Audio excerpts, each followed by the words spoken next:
क्योंकि इस्लाम में भी बिल्कुल साफ लिखा है कि जहां मुसलमान मेजॉरिटी में हैं और सत्ता में बैठे हैं वहां किसी को बख्शो मत, बाकी सब काफिर हैं।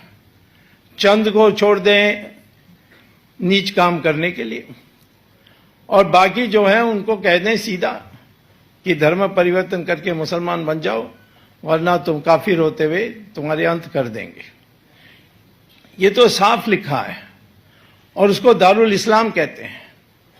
आप जानते हैं कि सऊदी अरेबिया में आज एक भी मंदिर नहीं है, सत्यनारायण पूजा घर में नहीं कर सकते, दिवाली नहीं मना सकते। और जब मैं सऊदी अरेबियन नेताओं से पूछता हूं ये क्यों, तो कहते हैं यही इस्लाम है, ये हमारी धर्म है, उसके अनुसार हम चल रहे हैं।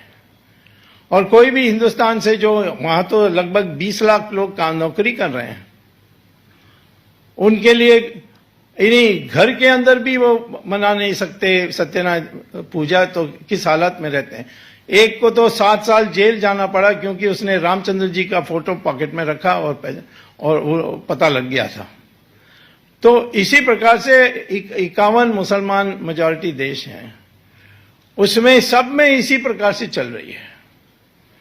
अभी थोड़ा यूएई में स्वामीनारायण मंदिर को बनाने के लिए उनको परमिशन दिया, परंतु उसमें भी अनेक अंकुश लगे हुए हैं। तो दारुल इस्लाम माने मुसलमान सत्ता में, और मुसलमान सत्ता में तो किसी और को बख्शना नहीं है वहां के देश के नागरिक के रूप में।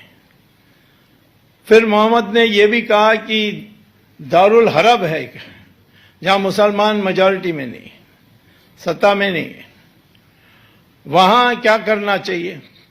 यदि वहां की जो मेजॉरिटी है वो पिलपिला है, बटा हुआ है, एक नहीं हो सकते, तो सदा के लिए आंदोलन करते रहो, धीरे धीरे धर्म परिवर्तन करते हुए लव जिहाद करना वो भी करो, जो भी करना है, और धीरे धीरे संख्या बढ़ाते आप इस मेजॉरिटी बनने के लिए प्रयास करो। ये मैं नहीं कह रहा हूं, ये सिरा और हदीत में मोहम्मद के कहने के अनुसार है।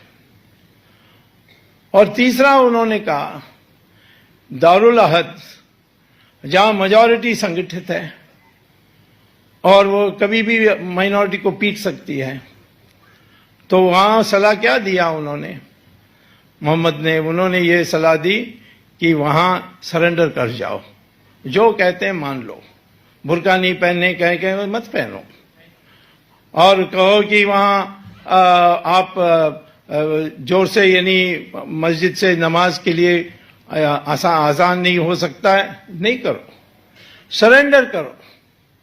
एक बार ऐसा हुआ कि एक मुल्ला ने कह दिया कि हमें प्रधानमंत्री ऑस्ट्रेलिया से निवेदन है कि ऑस्ट्रेलिया में यूनिफॉर्म सिविल कोड नहीं होना चाहिए।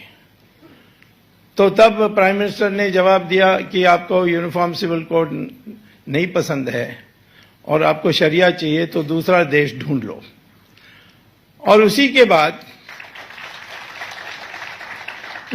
सारे मुसलमान संगठनों ने प्रस्ताव पास करके प्रधानमंत्री को भेजा कि ये मुल्ला पागल है, हम सबको यूनिफॉर्म सिविल कोड पसंद है। तो इस्लाम के सिद्धांत के अनुसार ही हमारे देश में इस प्रकार की हमारी एकता होनी चाहिए। हमारे देश की जो पहचान है वो तो वास्तव में हिंदुत्व पर आधारित है। यूनेस्को ने भी अभी 46 जो संस्कृतियां हैं उनकी उन्होंने विवरण दिए, उसमें 45 गायब हो गए। इटली यानी रोम चले गई, ग्रीस चले गई, इजिप्ट चले गई। उन्होंने कहा कि एक ही है जो संस्कृति अटूट है, वो है हिंदुस्तान की हिंदू संस्कृति।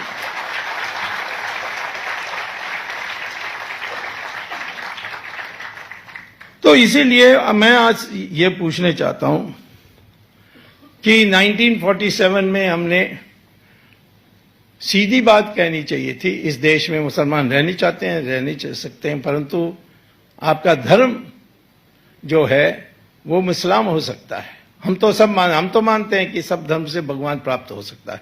कोई और धर्म में ये नहीं लिया, कोई और उपासना पद्धति में ये बात नहीं है कि हर उपासना पद्धति से आप भगवान प्राप्त कर सकते हो। क्रिश्चियनिटी में कहते हैं कि तुम क्राइस्ट पर विश्वास नहीं करते हो तो तुम डेविल, तुम्हारे दिल में, तुम्हारे शरीर में डेविल बसा हुआ है। इस्लाम में कहते हैं तुम काफिर हो और तुम्हारी हत्या अंत करनी होगी। सिर्फ हिंदू धर्म में, हिंदू की उपासना पद्धति विभिन्न जो है उसमें ही है कि सारे धर्मों से भगवान प्राप्त हो सकता है।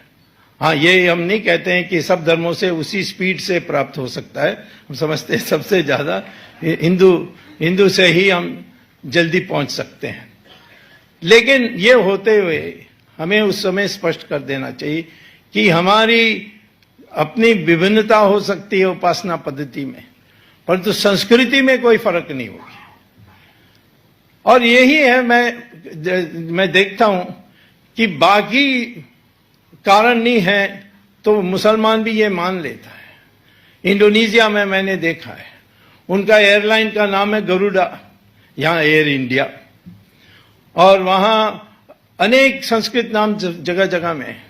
जकार्ता उनका जो राजधानी है, वहां मेन सेंटर में कृष्ण भगवान रथ में बैठ के प्रवचन कर रहे हैं और कृष्ण और अर्जुना सुन रहे हैं। ये मेन क्रॉसिंग में जो मेन सेंटर की जकार्ता के मेन सेंटर उसमें है, और वो बुरा नहीं मानते।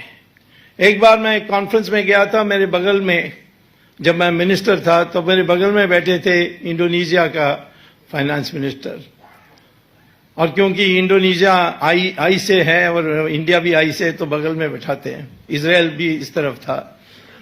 तो मैंने इस इंडोनेशिया के मंत्री से पूछा कि मैंने सुना कि आपके देश में आपने एक नया नोट, करेंसी की नोट निकाली है 20,000 रुपया की, उसको रुपया कहते हैं, और उसमें आपने गणेश का चित्र रखा है। तो आप तो मुस्लिम देश हो, अरे गणेश का चित्र क्यों रखा है? तो उन्होंने कहा कि हम 1997 से हमारी करेंसी की वैल्यू घटते जा रही थी बहुत तेजी से, और हमने बहुत प्रयास किया, कुछ नहीं रोक सका, किसी ने विघ्न नहीं पैदा कर सके उस पर। तो फिर किसी एक हिंदू पंडित आया था बाली से, उसने हमसे कहा कि आप इस करेंसी की गिरावट को रोकने चाहते हैं तो एक नया नोट छपवाओ 20,000 का रुपया का, और उसमें गणेश का चित्र छाप दो तो ये रुक जाएगा। तो हमने कहा कि सब कुछ हमने ट्राई किया, कुछ नहीं हुआ, तो ये भी ट्राई करके देखते हैं। और आज भी आप जो इंडोनेशिया में जाएंगे तो 20,000 के नोट में गणेश की चित्र छपी हुई है। वो तो ओपनली कहते हैं हम तो मुसलमान हैं, हमारी जो मजहब है वो तो मुसलमान इस्लाम है, परंतु हमारी संस्कृति हिंदू संस्कृति है। तो इसीलिए मैं कहता हूं कि हम तो ये नहीं कहते हैं कि सब हमने हिंदू धर्म को मानना चाहिए, हिंदू उपासना पद्धति को मानना चाहिए, परंतु संस्कृति तो एक ही हो, इस मिट्टी की संस्कृति। और आखिर में ये मुसलमान कुछ भी कहें, हमारे देश में उनका पूर्वज कौन है, उसका एक ही रास्ता है टेस्ट करने के लिए, वो है डीएनए टेस्ट। और जो जर्नल ऑफ जेनेटिक्स है यूनिवर्सिटी कैम्ब्रिज, उसने रिसर्च किया, उसने यही रिसर्च में पाया है कि सारे हिंदुस्तानियों का डीएनए एक ही है। कन्याकुमारी से कश्मीर और जामनगर से डिब्रूगढ़, सारे इंडियंस की जो डीएनए एक ही है।